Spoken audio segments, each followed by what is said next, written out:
उत्तर प्रदेश की राजनीति हमेशा से ही देश भर में चर्चा का विषय रही है। यहाँ की विधानसभा चुनावों में जो भी पार्टी जीतती है, उसका असर राष्ट्रीय राजनीति पर भी पड़ता है। 2027 के विधानसभा चुनाव को लेकर अभी से ही चर्चाएं तेज हो गई हैं। इस बार मुकाबला और भी दिलचस्प होने वाला है, क्योंकि मैदान में 4 प्रमुख चेहरे हैं: मायावती बसपा, अखिलेश यादव सपा, चंद्रशेखर आजाद आजाद समाज पार्टी और योगी आदित्यनाथ भाजपा। हर नेता अपनी रणनीति और जनाधार के साथ चुनावी मैदान में उतरने को तैयार है। मायावती की बात करें तो उनका दलित वोट बैंक अब भी मजबूत माना जाता है। हालांकि पिछले कुछ चुनावों में बसपा का प्रदर्शन कमजोर रहा है, लेकिन मायावती की चुप्पी और अचानक सक्रियता हमेशा राजनीति में बड़ा उलटफेर कर सकती है। अगर वे अपने पुराने वोट बैंक को फिर से एकजुट करने में सफल होती हैं, तो बसपा को कम नहीं आंका जा सकता। मायावती के पास सामाजिक समीकरणों को साधने की पुरानी कला है और वे जातीय समीकरणों के जरिए अपनी स्थिति मजबूत करने की कोशिश करेंगी। चंद्रशेखर आजाद इस बार एक नई उम्मीद के रूप में उभर रहे हैं। उनकी पार्टी आजाद समाज पार्टी खासकर युवाओं और दलितों में लोकप्रिय हो रही है।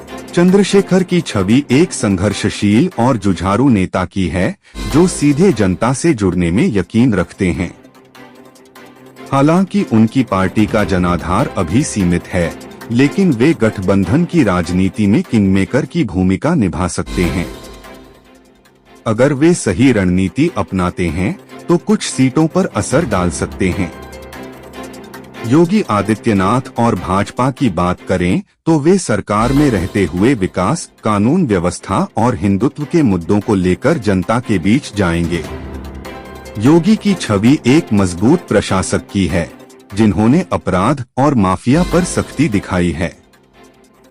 भाजपा का संगठनात्मक ढांचा भी बहुत मजबूत है, जिससे उन्हें हर चुनाव में बढ़त मिलती है। केंद्र और राज्य की सरकार का तालमेल भी भाजपा के पक्ष में जा सकता है। भाजपा के सामने भी कुछ चुनौतियां हैं। महंगाई, बेरोजगारी और किसानों की समस्याएं विपक्ष के लिए बड़े मुद्दे बन सकते हैं। अगर विपक्ष इन मुद्दों को सही तरीके से जनता के सामने रखता है, तो भाजपा की राह आसान नहीं होगी। इसके अलावा जातीय समीकरण और छोटे दलों के गठबंधन भी चुनाव परिणामों को प्रभावित कर सकते हैं। चुनाव में जीत किसकी होगी? मायावती पुराने समीकरणों को साधने की कोशिश करेंगी, अखिलेश यादव युवाओं और पिछड़ों को साधेंगे, चंद्रशेखर आजाद नए वोटरों को जोड़ने की कोशिश करेंगे और योगी आदित्यनाथ अपने कामकाज के दम पर वोट मांगेंगे।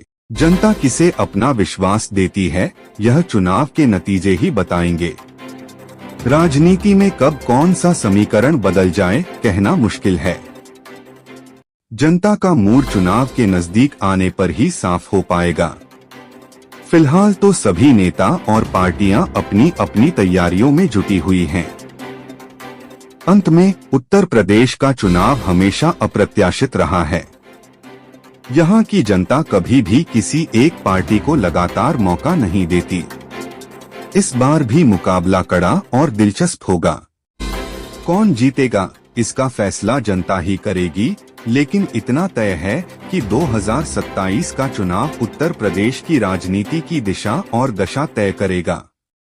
इंडिया न्यूज़ 24 को सब्सक्राइब करें।